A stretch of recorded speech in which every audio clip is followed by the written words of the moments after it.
The waiting room smells of antiseptic and stale coffee, a sterile haze that clings to the back of my throat. I sit on a stiff chair, the kind that creaks under the weight of too many anxious moments, my hands folded in my lap. Around me, the world hums with distraction, people scrolling phones, a TV murmuring about car insurance, a nurse calling a name that isn't mine. But inside, I'm caught in a silent whirlwind. Over a year ago, the oncologist's words hit me like a rogue wave stage. 4 cancer, maybe 2 years left. The diagnosis wasn't just news. It was a mirror held up to my soul, forcing me to confront what I'd always known, but rarely faced my own fragility. In America, we are taught to chase control to plan our lives, like a cross-country road trip with every stop mapped out. Yet here I was derailed, staring at the horizon that had suddenly drawn too close. That moment could have broken me. I've seen it in others, friends, colleagues, strangers in grocery store lines, how uncertainty gnaws at us. We're a nation of doers, raised on the promise that hard work and grit can bend fate to our will. But cancer doesn't negotiate. It's a storm that doesn't care about your 5-year plan or your 401k hire. I felt the fear, the kind that sits heavy in your chest like a stone you can't cough up. I was angry too, not at the disease, but at the audacity of life to interrupt my story. I'd built a life of meaning, of virtue, guided by Stoicism's quiet strength. And now, it felt like a betrayal. But as I sat there, the world blurring around me, I remembered something Marcus Aurelius wrote. You have power over your mind, not outside events. Realize this, and you will find strength. I'd read those words countless times, scrolled them in journals, whispered them during late-night walks under starlit skies. Stoicism had been my compass through smaller trials, missed promotions, family arguments, the daily grind of a noisy world. This was different. This was the ultimate test, the kind that strips you bare and asks, who are you when the map is gone? I decided right there in that sterile room that I wouldn't let fear write my story. I'd face this storm with the tools I'd honed, reason, virtue, and a stubborn refusal to be anything less than human. The oncologist's face, grim as a winter dusk, didn't help. He delivered the prognosis like a judge, passing sentence, his eyes avoiding mine.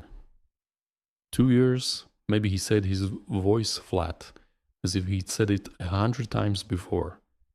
I wanted to shake him, to say, you could step off a curb tomorrow and be gone before me. Instead, I nodded my lips, curling into a half smile. We all die, I said. You might get hit by a car today, and I'd outlive you. He blinked, startled, and I saw it a flicker of discomfort. Americans don't talk like that. We skirt death, dress it up in euphemisms, push it to the edges of our minds. But I'd been practicing Stoicism long enough to know that denying death, it doesn't make it less real. It's the shadow that gives life its shape. That night alone in my apartment, I sat with a notebook and a glass of water, the city's pulse thrumming through my window. I was scared, don't get me wrong. Fear isn't a failing. It's a signal, like hunger or thirst. But Stoicism taught me to question it, to hold it up to the light. Was I afraid of pain, of leaving things undone, of the unknown, yes to all? But fear doesn't get to drive. I wrote, what can I control my actions, my thoughts, my response? Not the cancer, not the clock, not the pity in others' eyes. That clarity was my first victory, small but solid like a stone I could build on.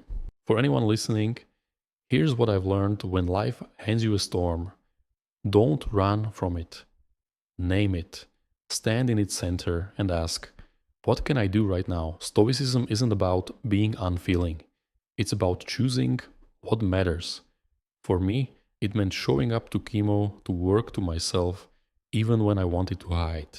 Try this next time you're overwhelmed Write down one thing you can control, one action you can take. It could be as simple as breathing deeply for a minute or calling a friend. That choice is your anchor. It's where resilience begins. The days after the diagnosis were loud with others' emotions, family crying, friends offering casseroles, and awkward hugs. I appreciated the love, but I needed space to think, to apply the philosophy I'd leaned on for years. Stoicism didn't erase the fear. It gave me a framework to carry it. As Ryan Holiday might say, the obstacle is the way. My cancer was an obstacle, yes, but also a teacher. It forced me to ask, how do I live well right now?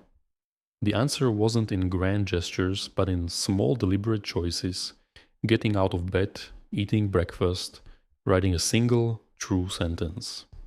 That's where I started, and that's where this story begins. The hospital bed creaks as I shift the ivy line tugging at my arm like a tether to an unseen shore. Outside, the world hums, cars honk, leaves fall, people chase their daily hustles. But in here, time slows each tick of the clock, a reminder of what I carry. A prognosis that whispers, hurry up and live.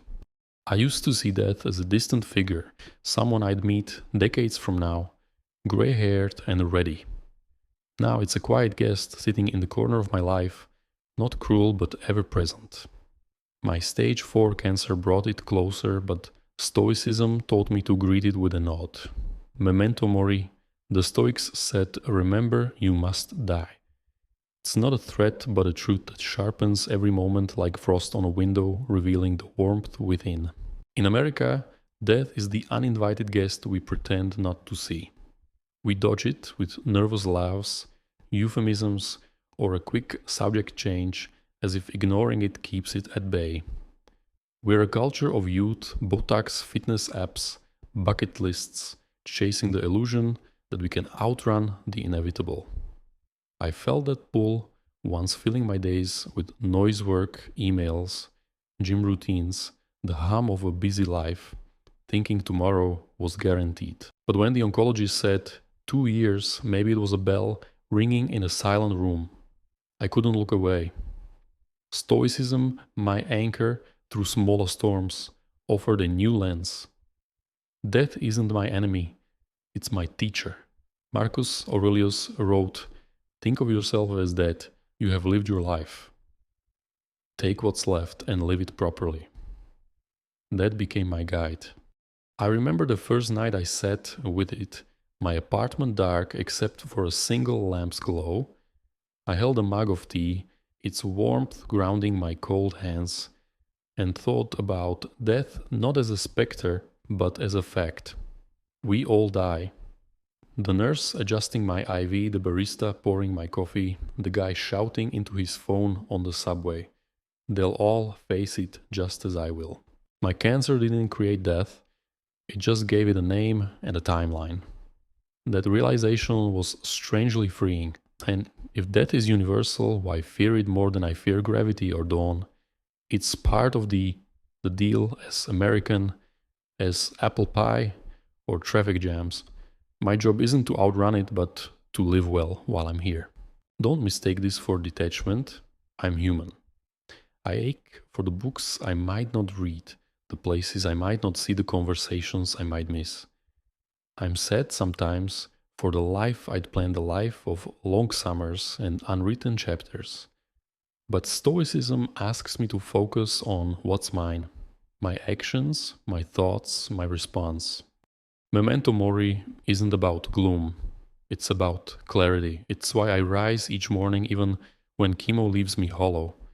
It's why I write work smile at strangers. Every choice is a defiance of despair, a way to say, this moment is mine. In America, we're taught to plan for retirement, not for today. Stoicism flips that live now fully, because now is all you have. For you listening, let me share what I do. I keep a small coin on my desk, etched with a skull and memento mori.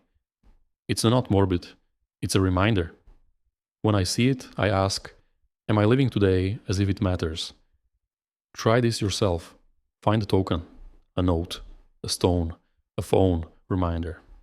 Let it jolt you when life feels frantic. Americans are great at chasing tomorrow. 401 ks, dream vacations, but we miss today's texture. Stoicism says, start here. Call a friend. Forgive a slight. Take a walk and feel the air on your skin. For me, it's noticing the weight of a spoon, the sound of rain, the way my coworkers' laugh fills a room. These aren't grand. They're the threads of a life well lived. I told my oncologist once, half joking, that he might go before me.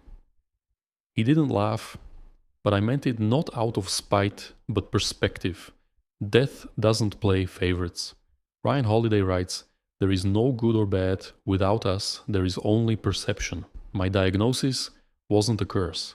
It was a wake-up call. I used to rush through days chasing goals, blind to the present. Now I savor the ordinary. The creak of my chair, the taste of an apple, the warmth of a handshake. Death's nearness hasn't shrunk my life. It's expanded it, showing me what matters. Some days, the weight of it needles nausea. The mirror's stark truth tempts me to curl up and quit. But I think of Seneca life is of sufficient length if only it is well spent. My life, however long, is enough if I fill it with virtue. So I keep going, not fearless but awake. Memento mori isn't a warning of the end. It's an invitation to begin to live with eyes open, heart steady, ready for whatever comes. The chemo room is a quiet battlefield, its air thick with the hum of IV pumps and the soft shuffle of nurses' shoes. I sit in a recliner, the cold bite of the needle in my arm, a reminder of the paradox dripping into me poison to save my life. Nausea rolls through me like a slow tide, and my body feels like a house battered by an endless storm. Yet I'm here showing up not because I'm fearless, but because Stoicism taught me that courage is a choice, not a feeling. My stage 4 cancer diagnosis didn't just test my body. It challenged my soul, asking if I could face fear and act anyway. Marcus Aurelius wrote, "If it is not right, do not do it. If it is not true, do not say it." For me, courage means doing what's right, showing up for treatment, for work, for life, even when every instinct begs me to hide. In America, we love our heroes, from soldiers storming beaches to entrepreneurs defying odds. We think courage is loud, a blaze of glory captured on a screen or a stage. But most courage is silent, unseen, like the decision to drag myself out of bed when my bones ache and my prognosis looms like a dark cloud. When the oncologist said 2 years, maybe fear coiled in my gut, whispering that I wasn't ready, that I'd left too much undone. I'm still afraid some days when pain wakes me at midnight or when the mirror shows a stranger's face gaunt and unfamiliar. Stoicism doesn't erase that fear. It gives me a framework to carry it, to see it as a signal, not a master, and to keep moving forward. I remember one chemo session, the nausea hitting like a rogue wave, my stomach churning as if I'd swallowed a stormy sea.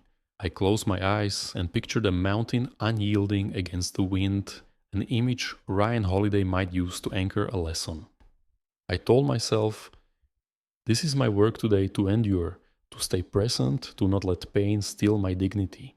That mental shift didn't stop the nausea, but it gave me a foothold.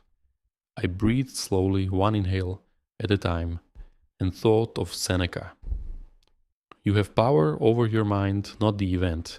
My cancer is the event, uncontrollable, unyielding. My response is mine, and choosing to show up needle after needle is my courage. This courage isn't about bravado, it's about honesty. I'm scared of dying, of pain, of leaving my life unfinished, but Stoicism teaches me to act despite that fear, to focus on what's in my control, my effort, my attitude, my choices. It's why I walk into work, my bald head catching the fluorescent light, and tackle my tasks even when my energy feels like a flickering candle. It's why I told my oncologist, half smiling, You might get hit by a car tomorrow, and I'd outlive you. He blinked unsettled, but I meant it not as a jab, but as perspective.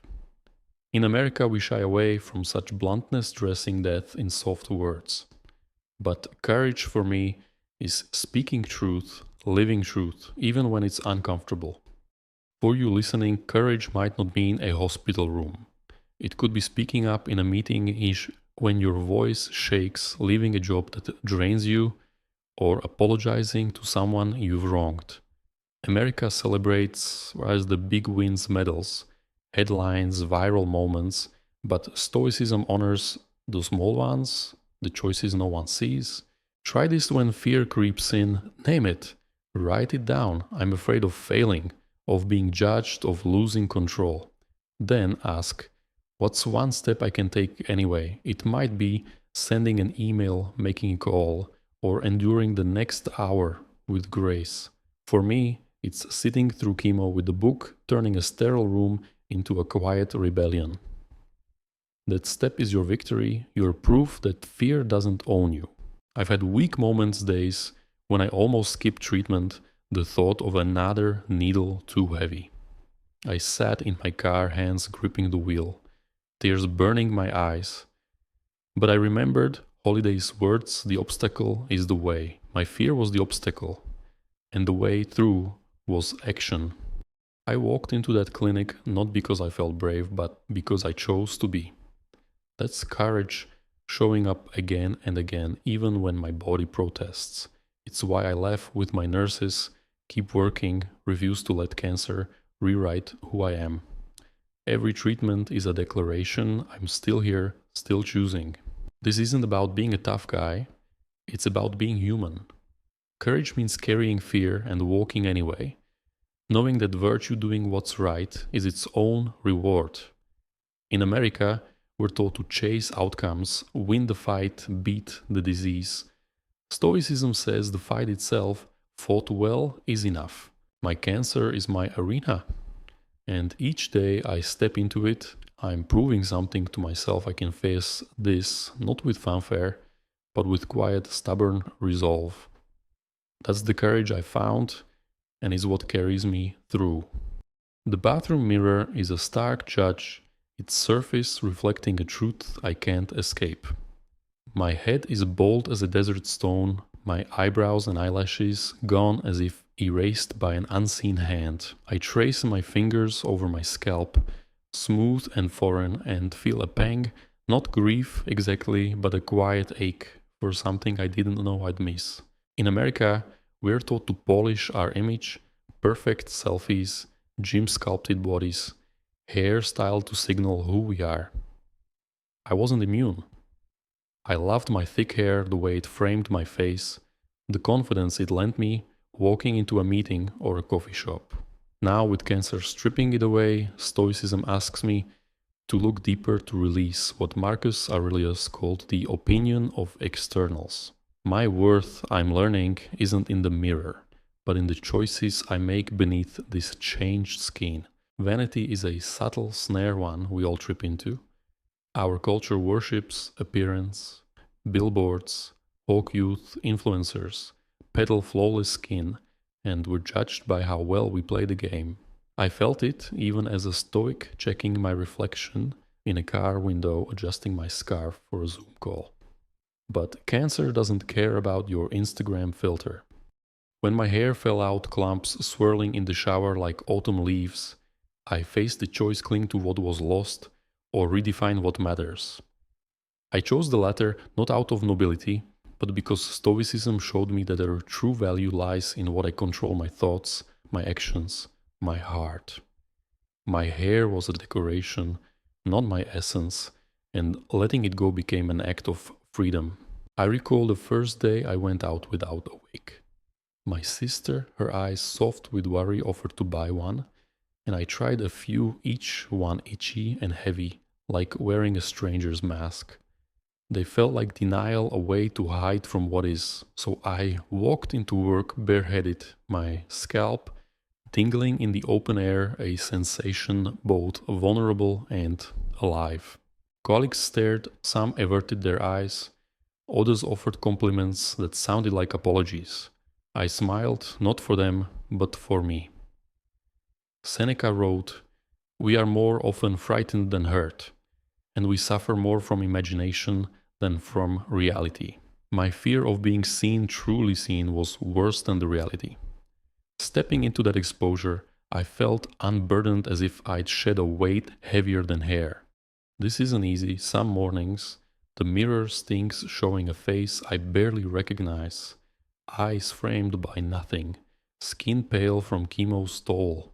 I miss my eyelashes, the way they caught the light, and my eyebrows, which gave my face its character. I'm human, not a marble statue, but Stoicism teaches me to question that ache. Why does it matter, my hair? Didn't make me kind, honest, or brave. It was a fleeting thing like a sunset or a song beautiful, but not mine to keep. Ryan Holiday might say the world's judgment is noise, not truth. My worth is in how I meet this moment with dignity, with purpose, not in how I look while doing it. Cancer took my appearance, but it can't touch my ability to choose virtue. For you listening, vanity might not be hair.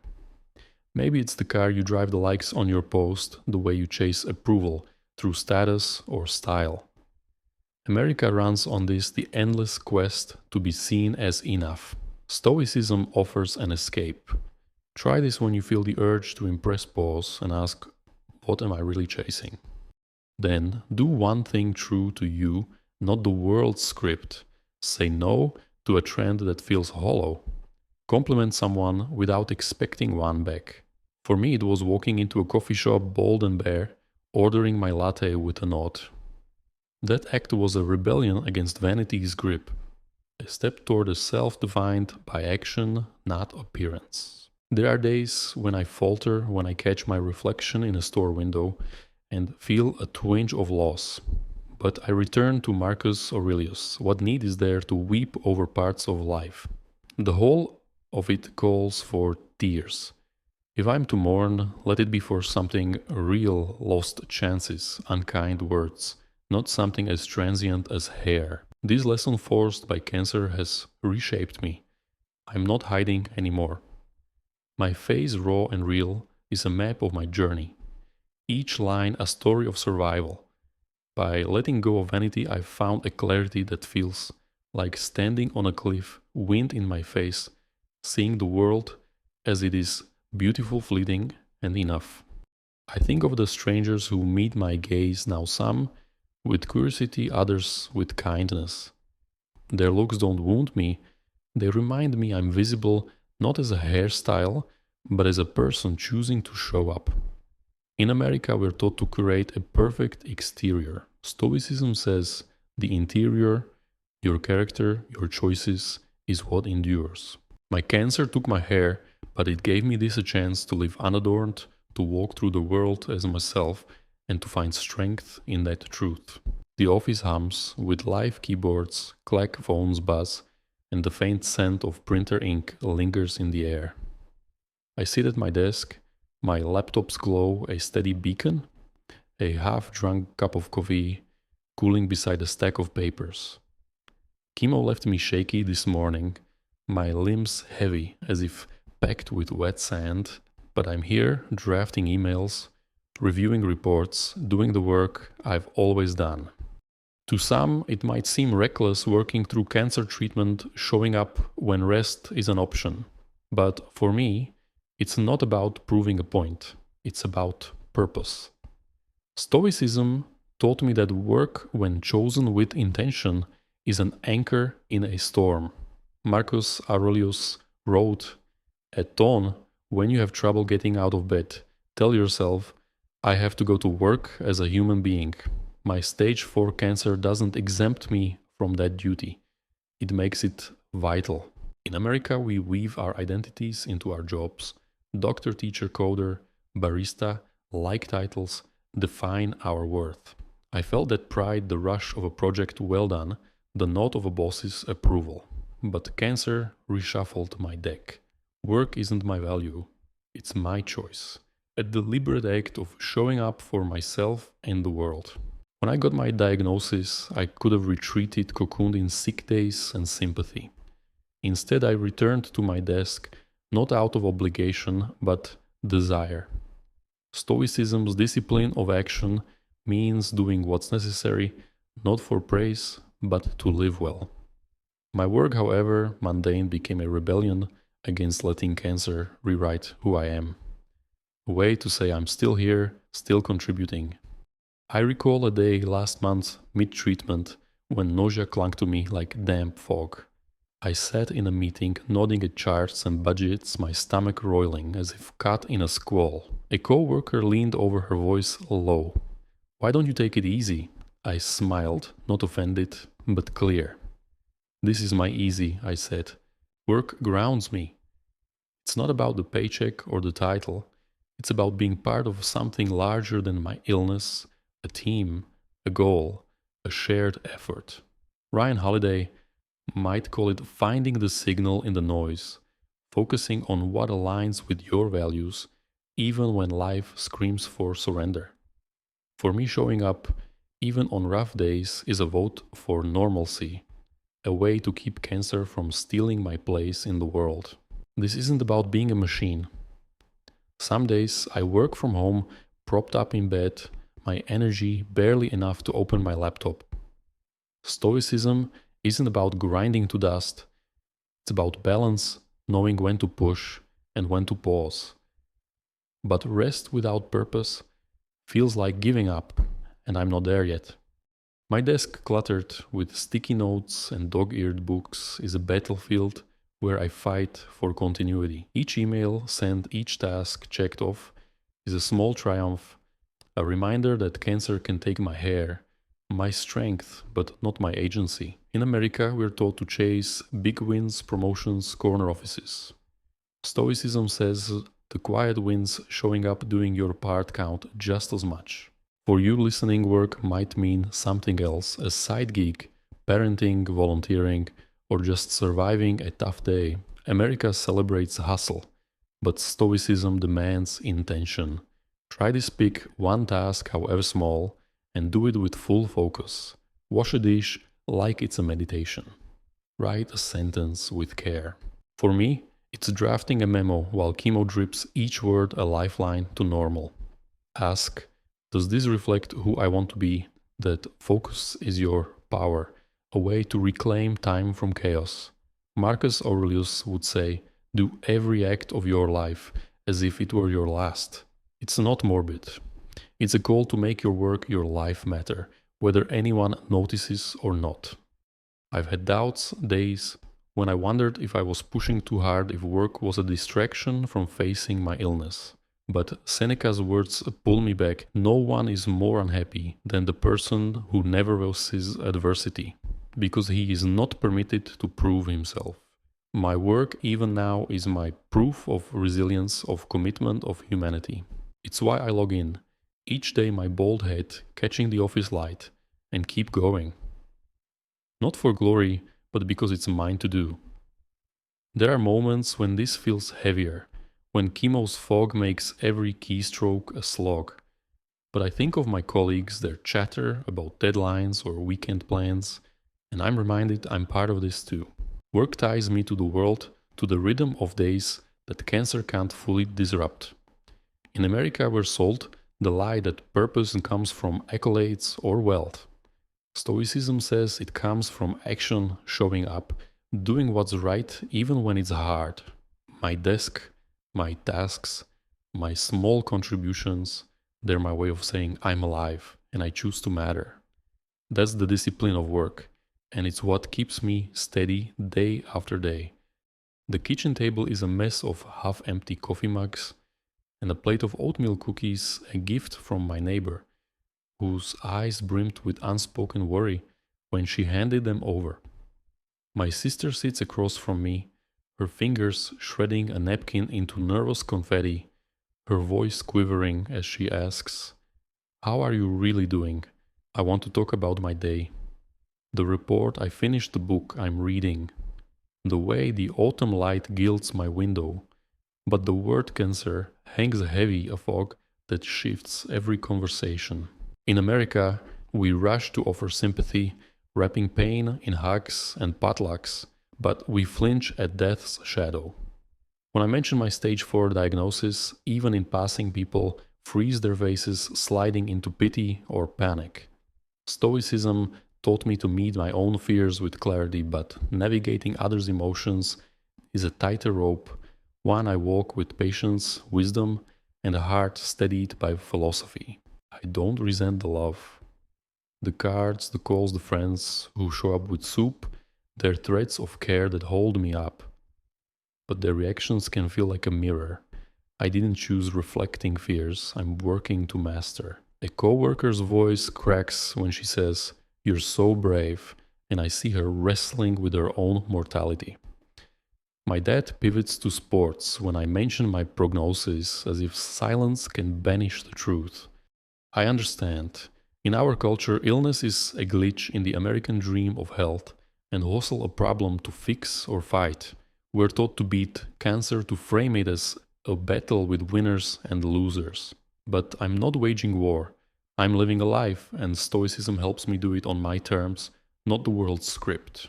Marcus Aurelius wrote, "When you are troubled, it is better to think about it, but not to think about it too much." I apply that to others' emotions, their tears, their worry. They're real, born of love, but they're not my load to carry. I can't control how people react any more than I can control my cancer's path. What's mine is my response, clear, kind, grounded. When someone starts to cry, I don't rush to soothe with empty promises.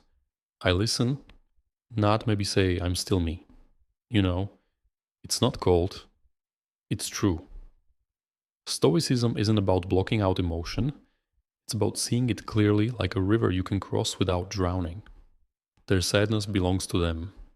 My work is to keep living, not to manage their grief.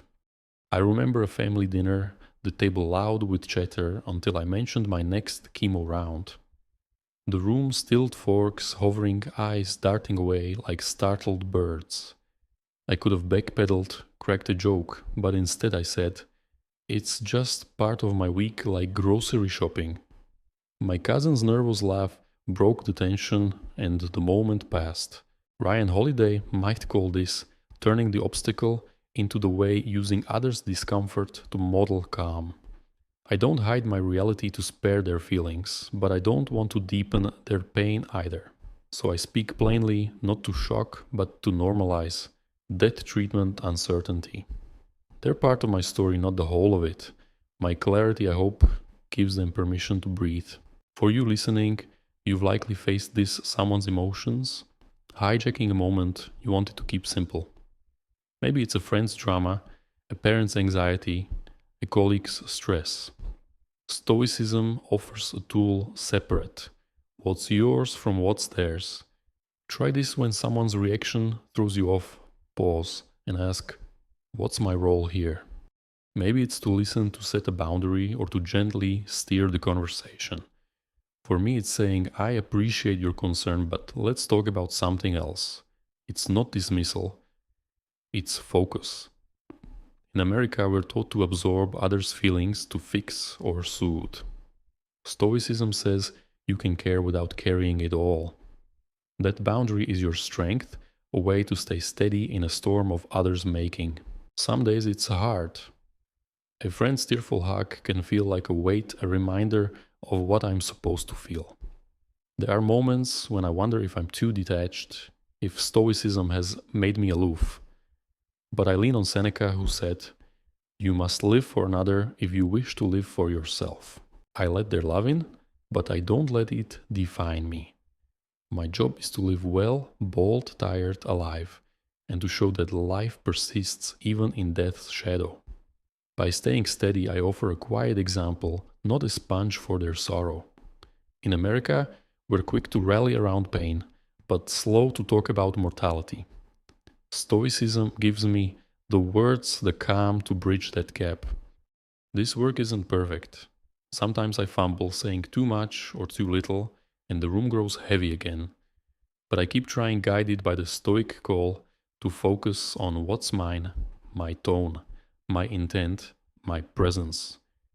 Each conversation is a chance to practice virtue, to be the person I want to be, even when others' emotions swirl like a gusty wind. My cancer has taught me to stand firm, not to block out love, but to meet it with clarity, offering others a path to do the same.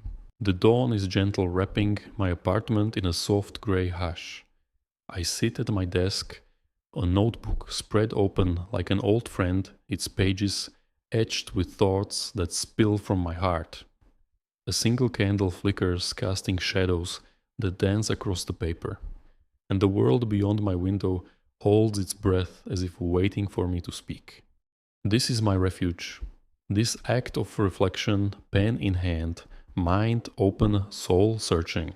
Since my stage 4 cancer diagnosis, these moments have become my North Star, guiding me through fear's fog and uncertainty's weight. Stoicism taught me that strength isn't in dodging pain, but in examining it, asking what it reveals about who I am and how I choose to live.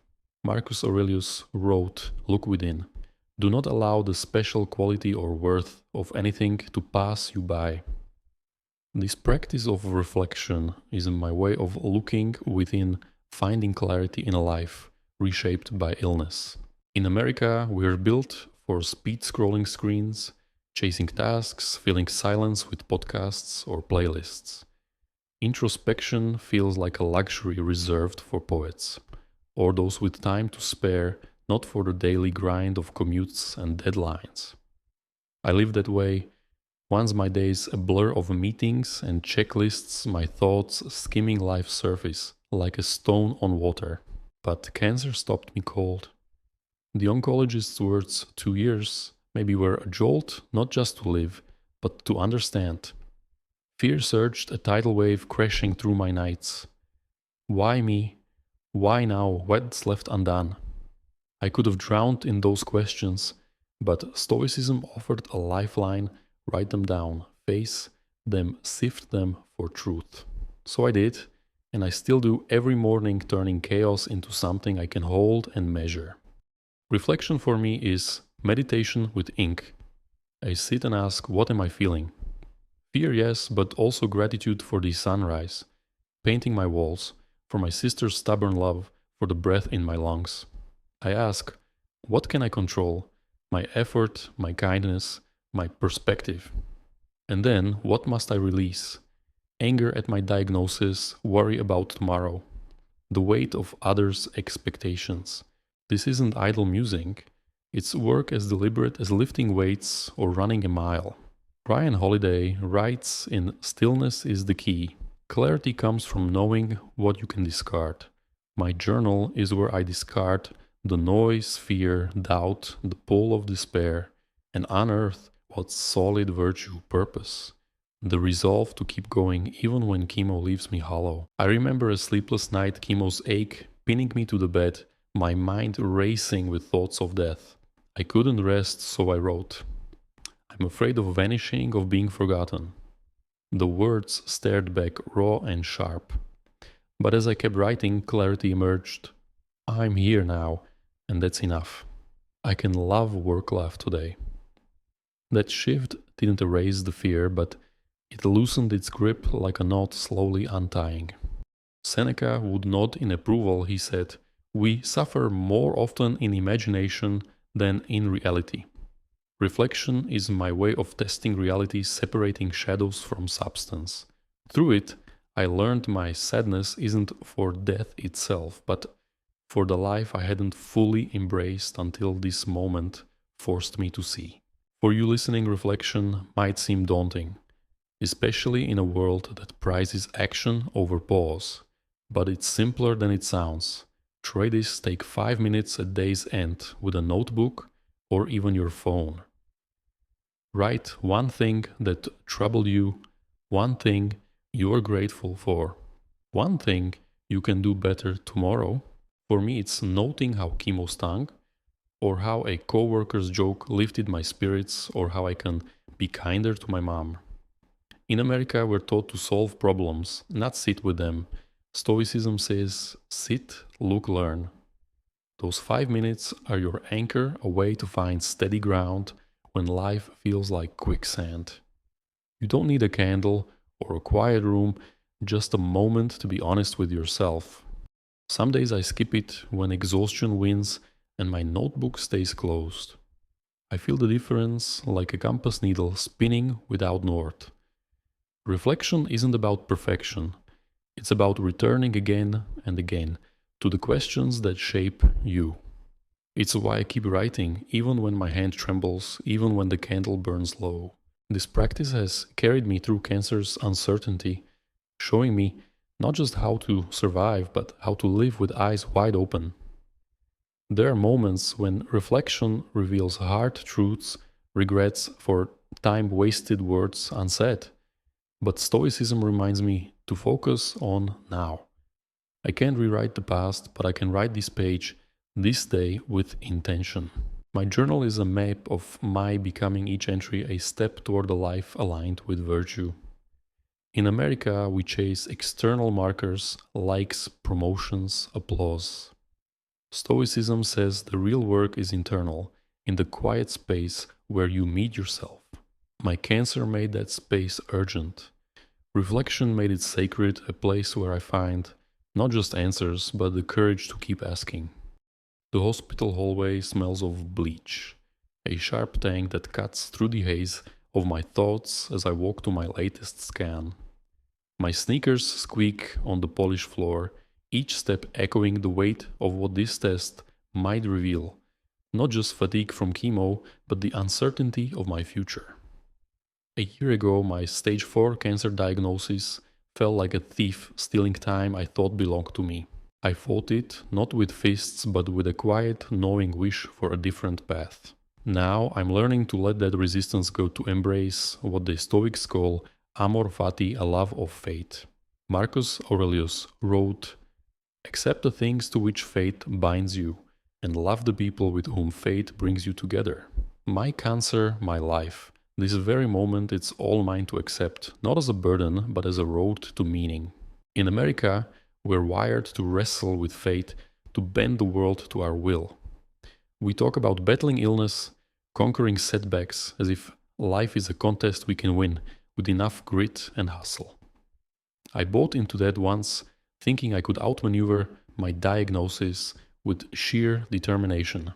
But cancer doesn't negotiate. It's a fact like gravity or a Midwest winter, unmoved by my plans or protests. Stoicism showed me that resisting what is only deepens my pain. Amor fati isn't giving up. It's choosing to say, this is my life, and I'll live it fully, not despite cancer, but with it. It's a radical shift in a culture that worships control, but it's freed me in ways I never imagined. I recall a moment after my diagnosis, slumped on my couch, the TV droning with some reality show I wasn't watching. Anger simmered, not at anyone, but at the unfairness of it all. Why me? Why now? My journal lay open, but I couldn't write, trapped in a spiral of what ifs. Then I remembered Nietzsche echoing Stoic wisdom. That which does not kill me makes me stronger. I didn't feel strong, but I wondered, what if I stopped fighting the fact of my cancer and started working with it? I wrote, "This is happening. How can I make it mine?" That question was like a window cracking open in a stuffy room, letting in fresh air. I began to see my illness not as a curse, but as a teacher guiding me to live with purpose, not against my fate. This doesn't mean I love the pain or the fear. Chemo's grip is brutal, a thief of energy and comfort, and the thought of dying still twists my heart like a wrung-out cloth. But amor fati means loving the whole of my life, thorns included. It's why I cherish small moments, the sharp bite of my morning coffee, the warmth of my scarf against my bald head, the way a friend's laugh fills a quiet room. Ryan Holiday might frame it this way: every moment is a chance to practice virtue. My cancer is my moment, my opportunity to choose patience, courage, and gratitude, not because it's noble, but because it's true. Accepting my fate hasn't diminished me, it's deepened my days, making each one a canvas for meaning. For you, listening acceptance might sound like defeat, especially in a country that cheers defiance. Beat the odds, win the fight. But Stoicism offers a different strength. Try this when you face something unchangeable, a lost job, a broken plan, a rainy day pause, and say, this is what is. Then ask, how can I make this mine? For me, it's bringing a book to chemo, turning a sterile room into a quiet study. For you, it might be finding one good thing in a bad moment, a lesson, a connection, a chance to breathe. In America, we're taught to fix what's broken. Stoicism says sometimes what's broken is the way through. Accept it, and you'll find a resilience that outlasts any fight. Some days I stumble. Scan results loom like storm clouds, and I want to scream, not this, but I return to Seneca, who said, fate leads the willing and drags the unwilling. I choose to be willing, not out of resignation, but love for this life, this body, this journey. My cancer is part of my story, not its entirety. By embracing it, I found a strange peace not in denying pain, but in walking with it head high, heart open. This acceptance spills into how I live now. I notice the world more, the way leaves catch the wind, the rhythm of a stranger's footsteps, the weight of a kind word. In America, we're taught to chase more stuff, more wins, more time. Stoicism says, love what you have. My diagnosis, my treatment, my uncertain future, they're mine. And I'm learning to hold them not as weights, but as tools for growth. Each day I choose amor fati. I'm not just surviving, I'm shaping a life that shines, not because it's perfect, but because it's real, and I'm here to meet it fully. The doctor's office feels softer than the chemo ward, with warm light slipping through blinds, and a fern in the corner, its leaves curling from too much care. I sit across from my oncologist, his face less grim than a year ago, and he delivers news that lands like a sudden breeze on a still day. My life expectancy has stretched maybe a decade or more. The words stir something deep gratitude, yes, but also a quiet awe, as if time, that rarest coin, has been slipped back into my pocket. My stage 4 cancer. Once a relentless hourglass has loosened its grip, and this gift of years feels like a call to live with even greater intention.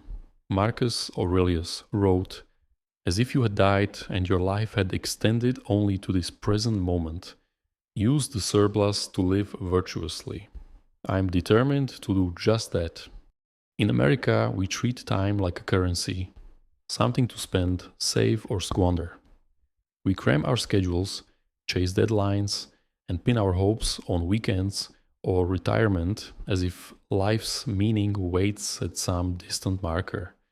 I was like that too before my diagnosis, always eyeing the next goal, a promotion, a trip, a better tomorrow. Cancer changed the math. When I heard 2 years, maybe each day became a gem sharp and radiant, too precious to waste. Now, with this new prognosis, I'm not lulled into old habits. Stoic gratitude keeps me alert, reminding me that every extra day is a chance to be kind to work, to feel the world's pulse under an open sky. This isn't about filling time, it's about filling it well. I remember the evening I processed the news, walking to a park near my apartment, the air crisp with autumn's bite. Leaves crunched under my boots, and I sat on a bench watching kids chase a soccer ball, their laughter rising like sparks. My heart swelled, not just with relief, but with responsibility. More time means more choices, more opportunities to live true. I thought of Seneca, who said, it is not that we have a short time to live, but that we waste a lot of it. I'd already learned to savor the small morning coffee's bitterness, a co-worker's quick grin, the weight of a pen in my hand. Now, with years instead of months, I want to deepen that practice to make each moment a deliberate act of virtue, not a race to some finish line. This gratitude isn't blind optimism. Chemo still drags me through mud, and Cancer's shadow lingers a quiet reminder of fragility. But Stoicism shifts my focus. Ryan Holiday might say every day is a bonus, a chance to practice what matters. I'm grateful for the pain because it signals I'm alive. I'm grateful for the uncertainty because it keeps me sharp. I'm grateful for the extra time because it lets me love more, give more, be more. In America, we're taught to crave more stuff, more status, more years. Stoicism says, want what you have. This prognosis, this life is enough, and I'm committed to making it shine, not by chasing thrills, but by choosing what endures. For you, listening time might feel like sand slipping through your fingers, especially in a culture that's always rushing, emails, errands, endless notifications. You don't need a diagnosis to wake up. Try this each morning, pause, and name one thing. You're grateful for a warm bed, a friend's voice, the chance to start fresh. Then act on it. For me, it's writing a note to my sister, thanking her for her fierce love, or showing up to work with focus even when my body protests. In America, we're sold the lie that happiness lies in the next big win, a raise a vacation, a viral post. Stoicism says it's here in the ordinary if you choose to see it. That choice is your gift every single day. Some days I falter when the weight of more time feels like pressure to do something grand, to write a book, travel the world, leave a legacy, but Stoicism grounds me. I don't need to conquer mountains. I need to conquer this moment to be fully here, listening to a colleague, finishing a task, watching the sunset with a quiet heart. This gift of time isn't a blank check. It's a canvas, and I'm painting it with small, deliberate strokes. My cancer taught me life is fragile, but this new chapter shows it's also abundant if I meet it with open hands. I think of the park again, the kids' laughter, the way the light caught the grass. That moment wasn't grand, but it was mine, and I chose to be in it, not scrolling my phone or planning tomorrow. In America, we're taught to measure time by achievements, degrees, deals, followers. Stoicism measures it by presence, how fully you show up. My extra years are a chance to practice that, to live not for applause, but for the truth of each day. Every morning I ask, how can I make this count? The answer is always the same. By being here now, with a heart awake and a soul steady, ready to make the most of this gift. The therapist's office is a quiet haven. Its soft couch and dim lamp creating a space that feels like a pause in the world's rush. A box of tissues sits on the table, an invitation to truths I might have sidestepped. I settle in my hands, folding my bald head, catching the lamplight's glow. A year into my stage 4 cancer journey, with chemo a constant companion, and my life expectancy newly extended, a question nags at me. Am I too calm? Am I burying feelings under stoic resolve, mistaking denial for strength? Stoicism demands truth, not just with others but with myself, so I came here to test my heart. Marcus Aurelius wrote, "It is in your power to withdraw into yourself whenever you desire." But to withdraw and reflect means facing what's there, fear, grief, or the chance I'm hiding from them. This is my work to question denial and seek what's real. In America, we lionize resilience, cheering those who stay strong through hardship. Friends call me brave co-workers, marvel that I'm back at work, and I'm grateful for their support. But their praise makes me pause. Strength isn't a mask, it's a choice, and I needed to know mine wasn't a facade. Stoicism taught me to face death with clarity, to embrace memento mori and love my fate. But what if I was using philosophy as armor-numbing emotions I hadn't named? The doubt was a pebble in my shoe, subtle but persistent, so I walked into therapy to find out. Was I truly accepting my cancer, or was I just skilled at pretending, cloaking fear in stoic maxims? The first session felt like stepping into unfamiliar terrain.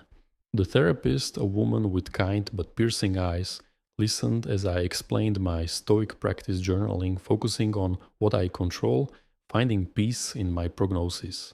She nodded, then asked, "What do you feel when you think about dying?" The question hit like a cold gust, stripping away my prepared answers. I stumbled, said I was sad, but okay, that I'd made peace. Her silence pressed me deeper, and later in my journal, I wrote, "I'm scared of leaving things unfinished, of pain, of being a burden."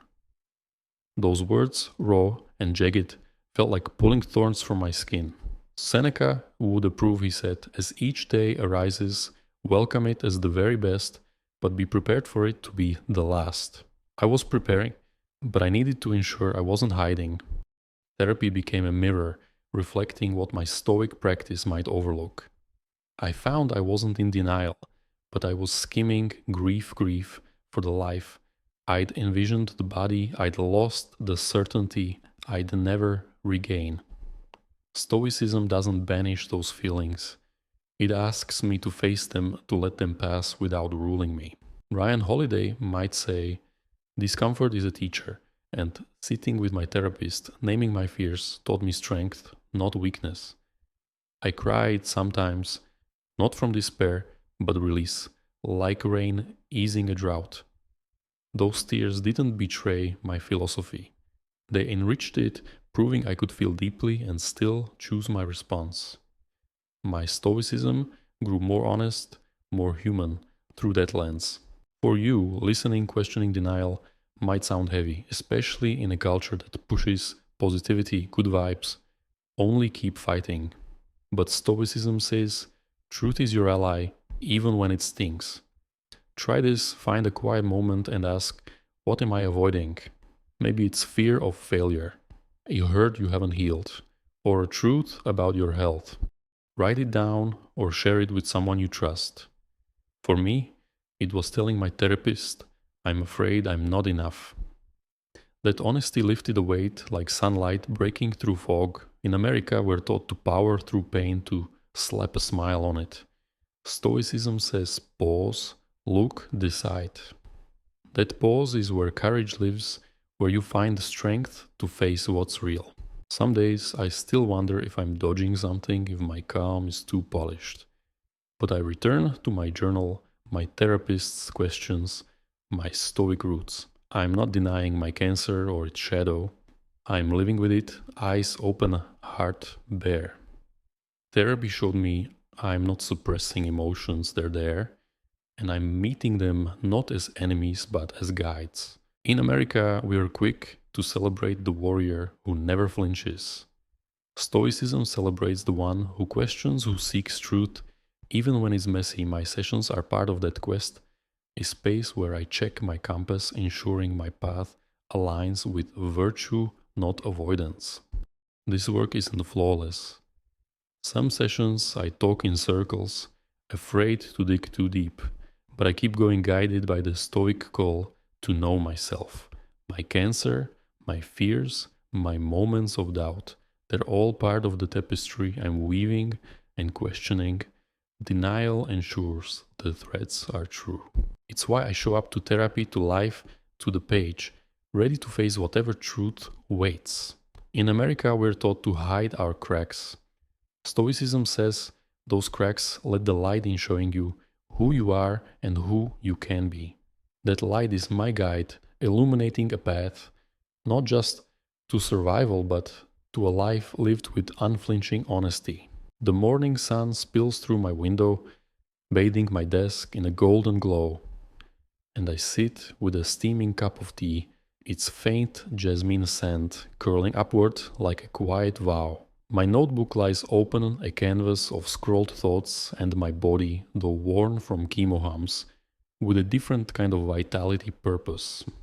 My stage 4 cancer, once a thief of time, has become a mentor, teaching me that life's worth lies not in its duration, but in its depth. Stoicism has led me here to a place where each day is an opportunity to live deliberately, to align my actions with virtue. Marcus Aurelius wrote, "Waste no more time arguing what a good man should be. Be one." With the gift of extended years, I'm not chasing monuments. I'm choosing to live with meaning, one intentional act at a time. In America, we tether purpose to external markers, career wins, bank accounts, social media clout. We're sold the idea that meaning comes from scaling ladders or checking boxes, buy a house, land, the corner office, go viral. I felt that pull once, measuring my value by deadlines, crushed, or applause earned. But cancer tore through those illusions. When I heard 2 years, maybe I didn't care about my job title or my savings. I cared about how I treated people, how I spent my hours, whether I was true to myself. Stoicism reframed purpose as an inner compass, not a destination. It's not about what I achieve, but how I show up, kind, honest, fully present, even when the world tempts me to chase shadows. I think of a moment last week in the office break room, pouring coffee for a new co-worker.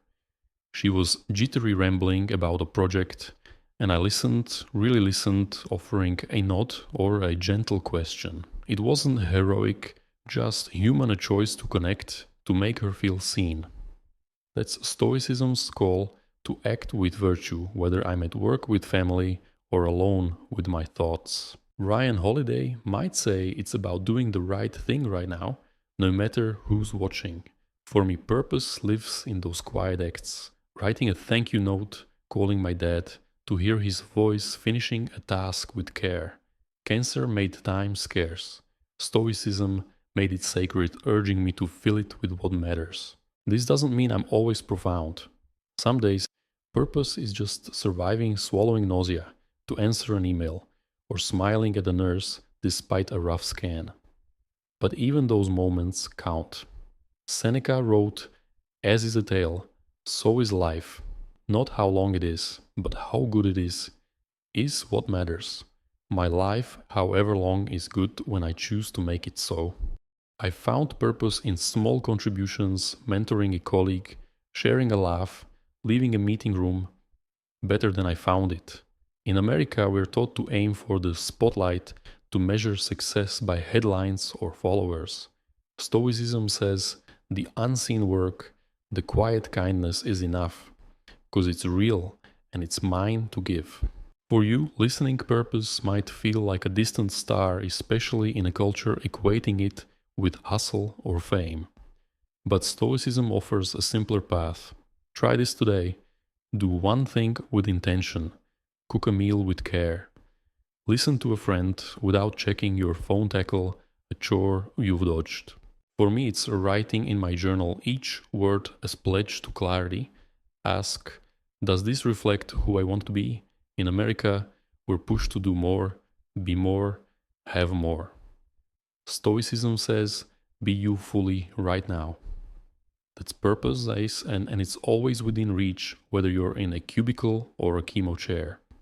Some days I waver when fatigue or fear makes purpose feel like a luxury I can't afford. There are moments when I wonder if my small acts, filing a report, hugging my sister, really matter. But I return to Stoicism, to the truth that meaning isn't found, it's made.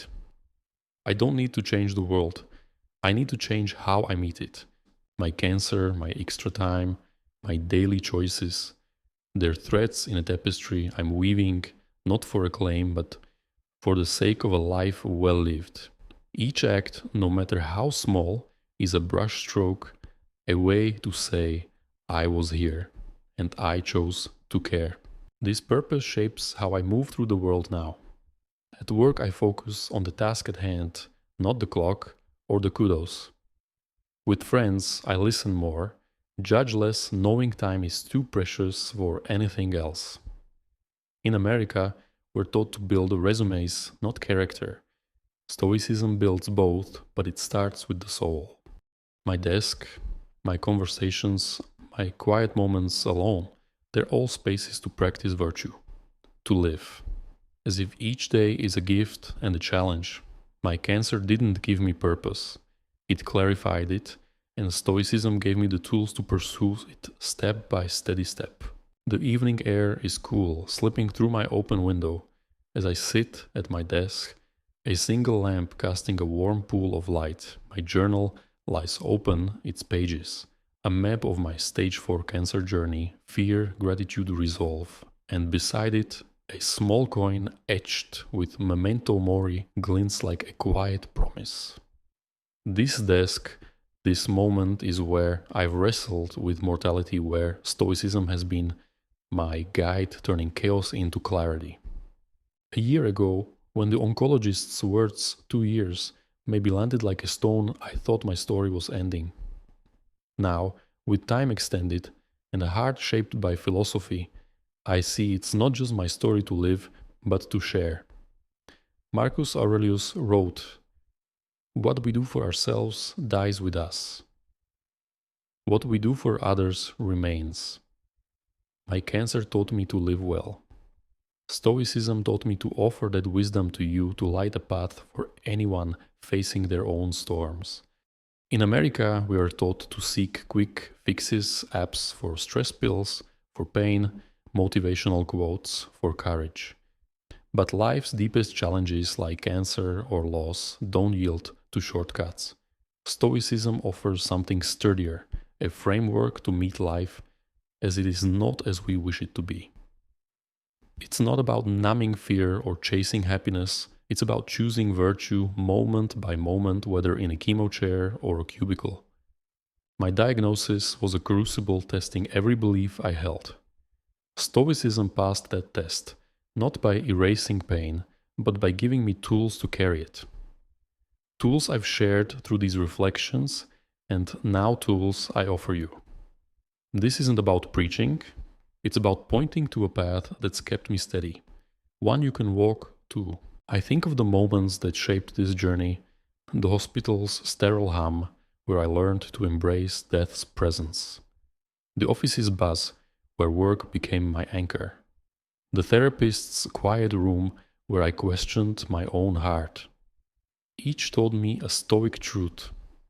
Memento mori reminded me to live now, not tomorrow. Amor fati taught me to love my fate, cancer included. The discipline of reflection, pen on paper thoughts laid bare, showed me how to sift truth from fear. These principles aren't abstract. They're practical like a hammer and nail for building a life that holds. Ryan Holiday might say, it's about turning obstacles into opportunities. For me, cancer was the obstacle.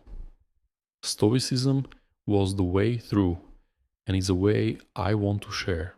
What does this look like for you? It's not about quoting Seneca or wearing a toga. It's about small, deliberate acts. Start with what's in your control. When life feels overwhelming, deadlines piling up, relationships fraying, or just a bad day, pause and ask, what can I do right now? For me, it's showing up to chemo with a book or listening to a coworker's worry with full attention. For you, it might be taking a deep breath before a tough call or choosing kindness when you're tempted to snap. Stoicism says your power lies in your response, not the world's chaos. In America, we're taught to control outcomes, win, succeed, dominate. Stoicism says control yourself and you'll find freedom. Another tool, reflect daily. I journal each morning asking, what am I grateful for? What can I improve? It's 5 minutes, but it's my compass. Try it. Grab a notebook. Jot down one thing that went well, one thing that didn't, one thing you'll do better. It's not therapy or mysticism, it's clarity. My cancer made me see time's fragility, but you don't need a diagnosis to start. In America, we're addicted to distraction, phones, feeds, noise. Stoicism cuts through offering stillness as strength. Seneca said, you have power over your mind, not outside events. That power begins when you stop, look within, and choose. Finally, love what is. Amor fati isn't easy, especially when life deals you pain, a job, loss, a fight, a diagnosis. But try saying, this is my life, and I'll make it mine. For me, it's walking bold into a coffee shop, owning my reality. For you, It might be accepting a setback and asking, what can I learn? This doesn't mean liking pain, it means using it to grow. In America, we're taught to fight fate. Stoicism says dance with it, and you'll move lighter. I'm no sage, no Epictetus or Aurelius. I'm just a person bold from chemo, tired but alive, who found a path through Stoicism's wisdom. My cancer didn't break me because I chose not to let it. I faced fear, worked through pain, loved my fate, and found purpose in ordinary days. My hope is that you take these tools, control reflection, acceptance, and test them in your own life. You don't need a crisis to start. The next time you're stuck in traffic or facing a hard choice or just feeling lost, try one. Ask, what's mine to do? Act on it. And you'll see resilience isn't born in grand moments, but in small, steady ones. As I close my journal, the coin catches the light, a reminder that time is finite, but meaning is not. My cancer journey isn't over, but Stoicism has made it mine, a life of virtue, not victimhood. I share this not for pity, but for possibility. In America, we're taught to fear the end. Stoicism says, let it teach you to begin. So begin right now with one choice, one truth, one step. That's the Stoic path, and it's yours to walk just as it's been mine. Cancer tested his life, but Stoicism shaped his legacy. Facing stage 4 with courage, he found meaning in every moment, choosing virtue over fear. If his journey inspires you, like and share this video. Let's spread the Stoic call, embrace what is, act with purpose, and live fully no matter the storm. Your next choice can light the way for others.